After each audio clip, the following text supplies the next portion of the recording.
Bringing back glory to Sri Lanka after 35 years, Mrs. Sri Lanka, a mother of one, Caroline Jury, who was crowned Mrs. World 2020, landed in the country midnight tonight. A large entourage was present at the Bandaranaike International Airport to welcome Caroline, who landed at the airport at 2:45 a.m.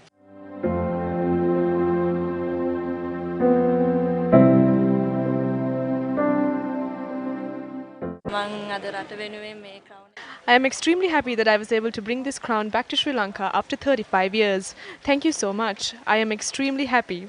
I was able to reap the benefits of what I have worked so hard for. I am really happy.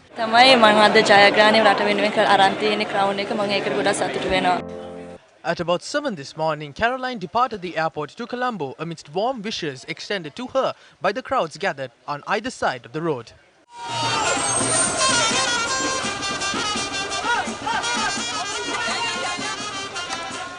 Caroline received a warm welcome from her hometown residents of Kadana.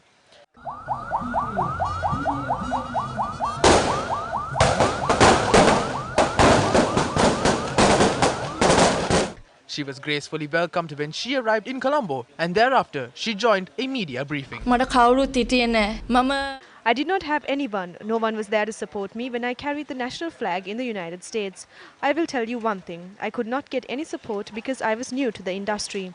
We found money to take part in this. If a Sri Lankan is representing their country, please support them. That is my only request. Support them because they are representing our country.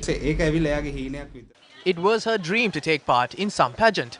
When we applied to this pageant, her application was rejected twice. It was the third time she got selected. If she did not go to the US, she would have not been crowned. She would have not got anything at all.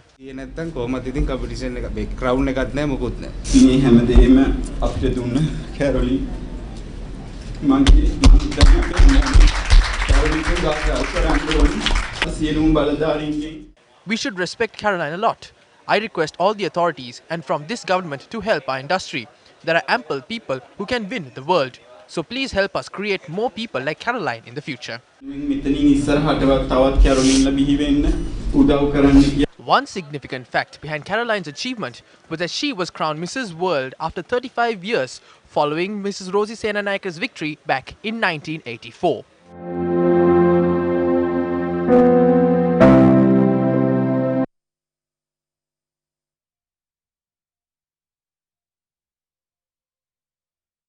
South Asian Games.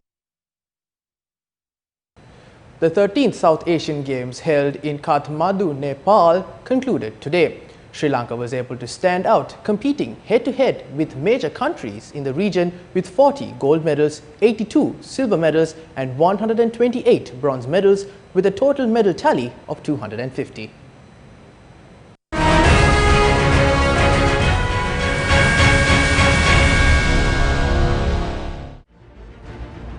The 13th South Asian Games, which ran for 10 days in the capital city of Nepal, Kathmandu, comprised of 26 games where 2,700 athletes took part.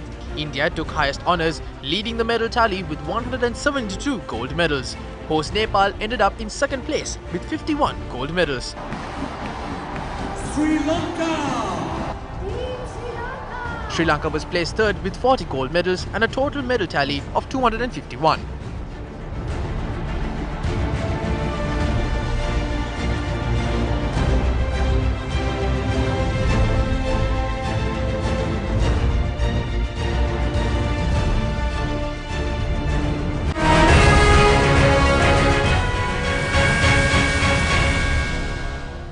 A member of the Mavanala Pradesh Sabha was abducted this morning from the very premises of the local government body and was later released in the afternoon several miles away. The Mavanala Pradesh Sabha was due to convene at 10 this morning. Council member representing the National People's Party, Chandana Ruwan Kumara, was abducted as shown in the footage when he entered the council premises.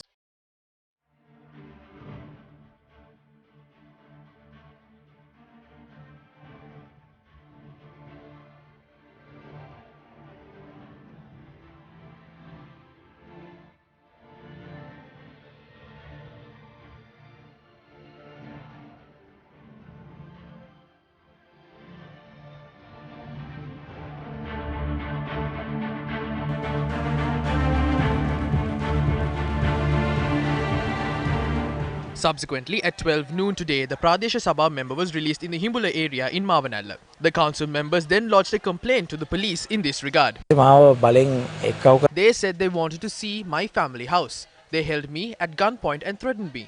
They said, "Don't go to the council." When I reached home, there was no one. They released me in Himbula at the time the council concluded. There has been no abduction. He has obtained money from a young man promising him a job at Ceylon Petroleum. This young man came and told me about this. I told him to come to the council and solve this issue with him. The Mavanalla police are currently conducting an investigation and arrests are yet to be made. Now taking a look at more headline-making stories, the CID recorded statements for the third today from the Swiss embassy employee alleged to have been abducted and threatened. Now, the CID had notified her to provide a statement on Sunday, and accordingly she had provided a statement till 2:30 a.m. on Monday morning, that is last morning. And yet again, yesterday, she had arrived at the CID to provide a statement from 4 p.m. to 10 p.m. onwards. And the CID had notified her yet again to arrive this morning to provide a statement. The Swiss embassy employee named Ghanaian Bannister Francis, who was allegedly abducted and threatened, arrived at the CID at 9:30 this morning. After recording a statement for nearly 4 hours, the Swiss embassy employee was referred to the JMO in Colombo for the second day. After the medical examination, she was recalled to the CID again this evening to continue recording her statement. The Swiss embassy employee provided a statement to the CID for nearly 6 hours yesterday and 9 hours the day before. General Secretary of the United National Party, Akhila Viraj Karyavasam, convened a media briefing at the Sirikota party headquarters today. There is just a few months more to the general election. If we all unite as a party and go forward as one, we can secure a majority with 113 MPs. We appointed the most popular leader and have also taken steps to appoint the most popular younger leader as the opposition leader. We will take action against those who criticize and threaten us. This is completely wrong, and as the General Secretary of the UNP, we will take action against this in the future.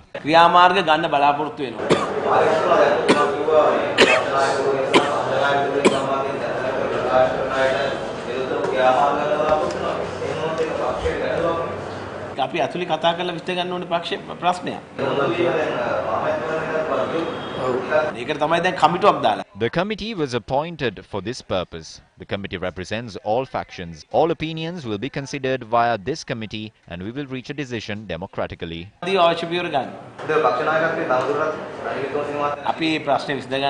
We will solve this issue. I clearly said we have already appointed a committee to look into this matter. The committee will decide as to how the leader should proceed.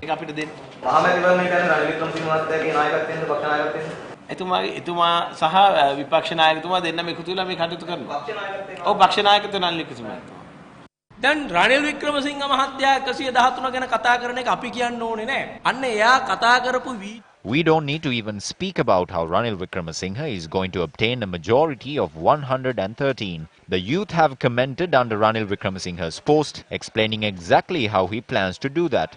In 2015, we established the government with the blessings and the support of the Mahasangha. The struggle was headed with the guidance of Mahanayaka Venerable Maduluave Sobitathero. What did they do? The bond scam happened. They conducted a robbery at the central bank bond scam and it destroyed our reputation. Now he is saying that he is having discussions with the Mahasangha. The youth, the Mahasangha and the middle class will all join hands the day Ranil Wickremesinghe steps down from his leadership. Hence we ask Ranil Wickremesinghe to kindly step down. The UNP voter base had increased from 360,000 to 430,000 during the election. We are aware of these little ploys that were carried out within the party itself to sabotage Sajith Premadasa's victory. Despite all of this, Sajith Premadasa obtains 5.5 million votes, campaigning just for 35 days. You've been the leader for 25 years. Isn't it enough? What is this shameless act? What is this hunger? The citizens of this country are not fools to deal with people of this nature. මොකද්ද මේ කරන හොරිකඩ වැඩේ? මේ හොරිකඩ එක්ක දේශපාලනය කරන්න මේ රටේ ජනතාව හරක් නෙමෙයි. සියලුම පක්ෂයේ මැති ඇමතුරුලා ගම The people of this country and the people of the villages have already decided on how we can build this country. If not, the people of this country will take a decision on the political careers of the said politicians. We have proposed that our political path be aligned with the requirements of the people of this country. We hope that the leaders of our party will take necessary steps to work accordingly. ක්‍රියාත්මකයි කරයි කියන දැඩි විශ්වාසය අපිට තියෙනවා. මේ වෙනකොට අපේ පක්ෂයේ සියලුම පාර්ශ්වයන් As of now, all members affiliated to our party have gotten together and held discussions on amendments that need to be made to the party constitution. The Prime Minister has promised us that changes will be made in the leadership and other positions.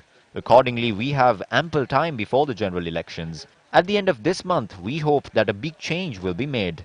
We hope that Sajid Premadasa will be blessed with the support of everyone and will be able to continue on his political journey. එතෝ මේ ගමන ඉදිරියට අරන් යන වටපිටාවක් හදයි. මොකද තව තිබෙන්නේ දින 80 ගණනක්. ඉතාමත් කෙටි කාලයක්. එතකොට මේ We only have 80 days left. That is a very short time. During this short time, we have a lot of things that needs to be organized. During this time, we need to show a case of change in the UNP. But now it is too late. At least now they should remove what is delaying themselves from governing this nation and give the leadership to the people. ඉවත් කරලා එළියට බහැලා ජනතාවට නායකත්වය දෙන්න ඕනේ. ඒකට සාමූහික ක්‍රියාවලිය ඉතාමත් වැදගත්. Leader of the National Unity Alliance, Azad Saleh, expressed the following views in a media conference held today. After coming into power, this government just turned everything upside down. But it seems the President and the Prime Minister have told a few ministers to continue their work as it is. Now the expectations are good. As soon as the government comes into power, they said they will abolish the voucher system and immediately will give uniforms. If you remember, I said that people were asking which material to buy for 400 rupees. ඊලානෝ මොන රෙද්දක් ගන්නද කියලා 400ට අපි කිව්වා ආච්චිගේ රෙද්ද තමයි ගන්න තියෙන්නේ කියලා. දැන් අන්න ආයිත් ඒ කේල් මල තමයි පටන් අරගෙන තියෙන්නේ. එතකොට එච්චර විපක්ෂී. Back then, they were in the opposition and was under the voucher system. They said it is a corrupt system and now they are saying that they will not give uniforms but vouchers. What can we see from this? Whose agreements are these? The people can now understand as to how this government was toppled. In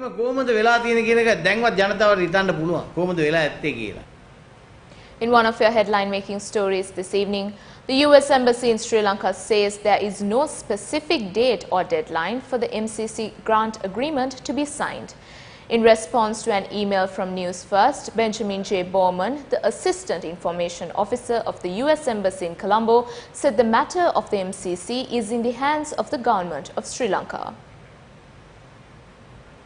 It was during the term of the former government, a $480 million MCC grant was proposed for improvement of land administration process and a special transport service modernization program. During the run-up to the presidential election, the MCC was a hot topic, and President Gotabaya Rajapaksa, during his election campaign, in a letter to Venerable Ududumbara Kassapathera, who staged a fast, said all agreements signed by the then government will be reconsidered. Today, Foreign Minister Dinesh Gunawardena confirmed the agreement is being reviewed. The President has clearly mentioned all agreements will be reconsidered and would be implemented in a manner which causes no harm to the country.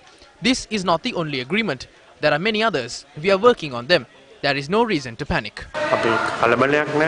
The US Embassy says MCC understands the government needs time to review the draft agreement, and MCC is ready to discuss the agreement with the government and address any questions once they've had the opportunity to do so. However, several members of the present government maintained a strong position regarding the MCC.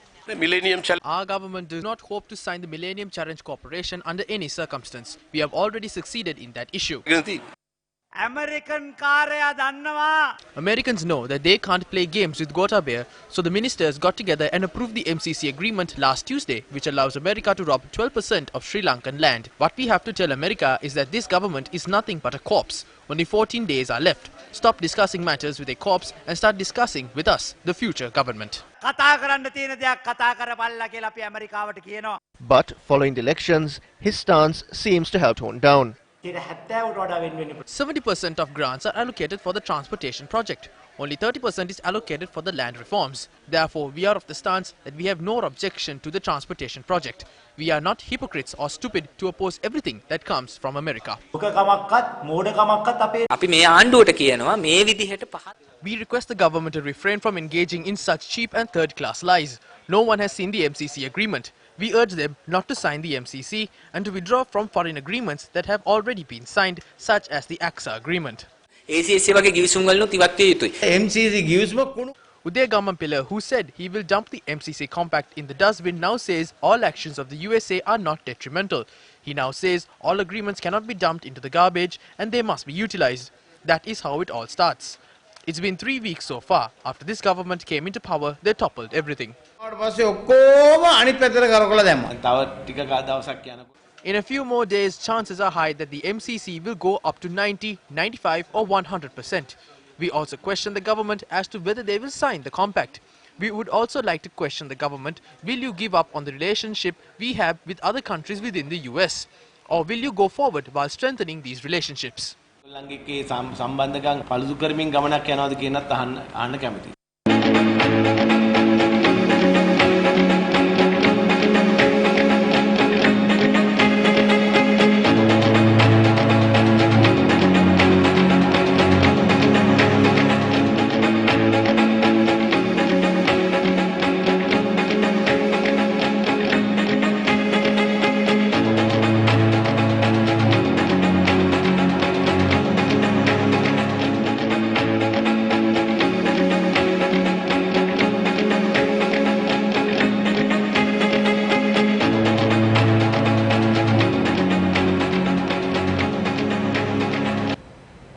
The price of many essential items are on an increasing trend with the start of the festive season.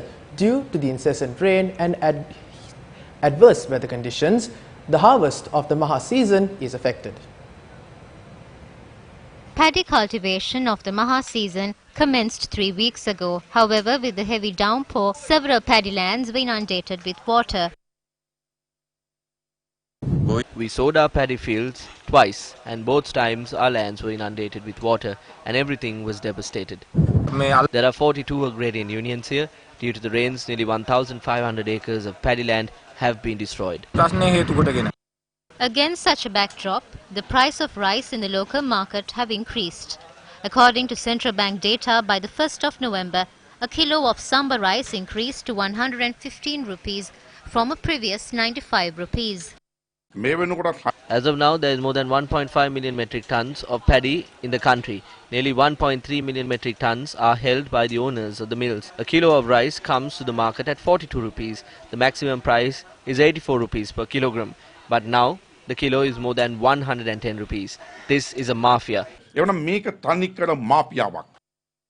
Ministry of Finance, issuing a statement, said during a discussion at the Presidential Secretariat today, mass-scale rice mill owners agreed to provide rice at a concessionary price to the consumer. Accordingly, the statement added it was agreed to provide a kilo of nada rice at 98 rupees and a kilo of samba at 99 rupees with effect tomorrow. A financial institution named Senhero has defrauded over 800 million rupees of funds of deposits. Let's now take a look at this report in more detail. Two financial institutions named Senhero Microcredit and Senhero Lands and Credit offered a range of services to the public, including advancing of business loans, instant credit facilities, acceptance of deposits and vehicle leasing facilities.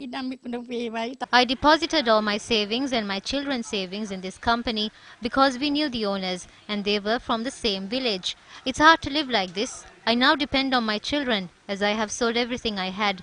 We trusted Suranga and associated him very closely. They claim the directors of this company are three individuals named Asanka Premachandra, his wife Niluka Sanjeevani, and another named Suranga Hiddella Rachi. However, Suranga Hiddella Rachi, who is an SLFP member of the Pradeshya Sabha of Dodangoda, rejected such claims. He said he was only a depositor of the financial institution. However, other depositors claim Suranga Hiddella Rachi's name was included in the company's registration file. Senhero via social media had announced that Suranga Hidellarachi had been appointed as a director of the respective company, while a number of photographs picturing Suranga Hidellarachi and Asanga Premachandra were posted online. News First inquired about this matter from Suranga Hidellarachi once again. He said he was appointed as a director of the company without his knowledge. He added he remained as a director for several months and in August last year officially stepped down from the position. Stakeholders of the financial institution said Asanka Premachandra and his wife Niluka Premachandra closed their company and left the country during the same time frame. News First also attempted to inquire about this matter from Buddhika Pereira, who served as the financial and public relations manager of the respective company. However, he refused to comment in this regard and said he legally resigned from his position prior to the closure of the company. Now taking a look at another one of your headline-making stories, the Controller General of Immigration and Immigration informed the Supreme Court by affidavit that Jude Shramanta Jayamaha, who was on death row and later granted a presidential pardon, had gone overseas. This was revealed when the petition filed challenging the presidential pardon given by former President Maithripala Sirisena by the powers vested in him was taken up today. The matter was called up in the presence of Justices Priyantha Jayawardena, Vijit Malalgoda and Gamani Amarasekara. The Justice Court today ordered for the overseas travel ban imposed on Jude Shramanta Jayamaha to be further extended to the 1st of June, and further consideration of the petition was fixed for the 29th of May. Launching its Equity Outlook report for next year, Asia Securities said Sri Lanka's recently announced tax cuts will likely shave off 560 billion rupees from government income in 2020. Even though a pickup in consumer activity and a higher collections compared to 2019 will lead to a partial clawback, the firm sees the fiscal deficit widening to 6.9% in 2020. Along with strong consumer spending, Asia Securities expects inflation to rise up to 6.2% in 2020 with upward pressure from the demand side and excluding any supply side shocks such as floods and droughts. The meeting of the state parties of the Convention on Biological Weapons, which concluded its fourth-day session in Geneva yesterday, unanimously endorsed Sri Lanka as the chair of the meeting of state parties to be held in 2020. Sri Lanka's permanent representative to the United Nations in Geneva, Ambassador A.L.A. Aziz, took over the chairmanship of the 2020 State Parties meeting from Ambassador Yan Huang of France, the outgoing chair. The Convention on the Prohibition of the Development, Production and Stockpiling of Biological and Toxin Weapons and on their Destruction, popularly known as Biological Weapons Convention, was the first multilateral disarmament treaty banning the production of an entire category of biological and toxin weapons. According to a report to the meeting of state parties to the convention, as of August 2019, 183 states have ratified the Biological Weapons Convention, while Egypt, Haiti, Somalia, Syria and Tanzania have signed but not ratified the convention. 10 states, the Republic of Chad, Comoros, Djibouti, Eritrea, Israel, Kiribati, Micronesia, Namibia, South Sudan and Tuvalu have neither signed nor ratified the convention.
We're very lucky to have this juvenile southern elephant seal here in our waters at the moment, in a very crucial point of its life cycle, where it's going through its annual molt, shedding its skin and fur, growing back a new coat before it starts its journey once again, sets out to sea. So what I would ask is that all of you who are going to see the animal, please be mindful, please be respectful, please give this animal space so that it can go through this natural cycle without being harassed or stressed out even further by humans trying to get too close, trying to approach the animal. So please bear that in mind when you go and witness this incredibly unique and rare event.